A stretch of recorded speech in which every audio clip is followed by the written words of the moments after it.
मणिपूर पुन्हा एकदा हिंसाचाराच्या घटनांनी धगधगताना दिसतोय।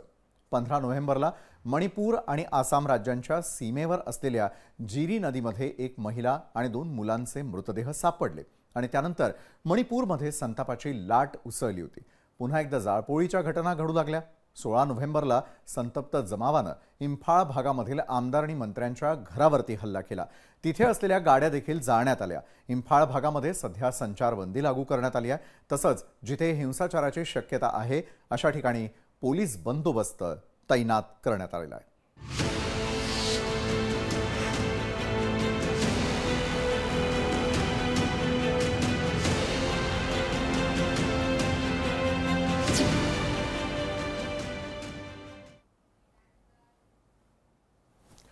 मणिपूर राज्याचे मुख्यमंत्री बिरेन सिंग यांच्या जावयाच्या घरावरती जमावाने हल्ला केलेला आहे। राजकुमार इमो सिंग यांच्या घरावरील हल्ल्यानंतर बिरेन सिंग यांच्या निवासस्थानाबाहेरही जमाव आक्रमक झाल्याची माहिती मिळते।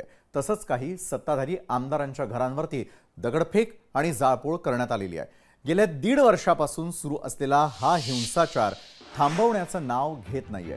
तर मैतेई, कुकी आणि नागा आदिवासींमध्ये आधीपासूनच वाद आहे। मैतेई गटाला जमातीचा दर्जा मिळवायचा आहे, तर नागा आणि कुकी त्यांना हा दर्जा मिळू नये म्हणून आंदोलन केलं जात आहे। त्यामुळे मणिपूरमधील परिस्थिती दिवसेंदिवस चिघळताना दिसतेय। जावयाच्या घरावरती हल्ला झाल्यानंतर बिरेन सिंग यांना आणखी एक धक्का बसलेला आहे। मणिपूर राज्यामध्ये नॅशनल पीपल्स पार्टीने बिरेन सिंग सरकारचा पाठिंबा काढून घेतलाय आणि मणिपूरमधील हिंसाचार रोखण्यात गेल्या 1.5 वर्षांपासून सरकारला अपयश येत असल्यानं नॅशनल पीपल्स पार्टीने बिरेन सिंग सरकारची साथ सोडली आणि त्यामुळे अनेकांच्या मनामध्ये आता प्रश्न निर्माण झालाय की मणिपूरमध्ये भाजपचं सरकार धोक्यात आहे की काय। मात्र तसं नाहीये, कारण मणिपूर विधानसभेमध्ये नॅशनल पीपल्स पक्षाचे 7 आमदार आहेत। 60 आमदारांच्या मणिपूर विधानसभेचा बहुमताचा आकडा आहे 31। विधानसभेमध्ये भाजपचे 32 आमदार आहेत आणि त्यामुळे सरकारला कुठलाही धोका नाही। राष्ट्रीय तपास संस्था म्हणजेच NIA ने मणिपूरमधील हिंसाचाराशी संबंधित 3 प्रकरणांचा तपास मणिपूर पोलिसांकडून स्वतःकडे घेतलेला आहे। केंद्रीय गृह मंत्रालयाने नुकत्याच दिलेल्या आदेशानंतर या तपासाचं हस्तांतरण झालेलं आहे। याआधी सप्टेंबरमध्ये देखील मणिपूरमध्ये हिंसाचार झालेला होता।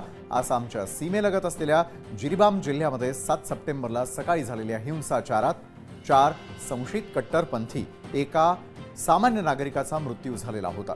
जिरीबामच्या मोंगबुंग गावाजवळ ही घटना घडल्याची माहिती संरक्षण दलाने दिलेली होती। काही संशयित कट्टरपंथीयांनी मैतेई समाजाच्या एका वयस्कर व्यक्तीची घरातच हत्या केल्यानंतर तिथे हिंसाचाराला सुरुवात झाली होती आणि त्यानंतर अजूनही हा हिंसाचार उफाळतानाच दिसतोय। लोकशाही मराठी ऐका, पहा, जागरूक रहा।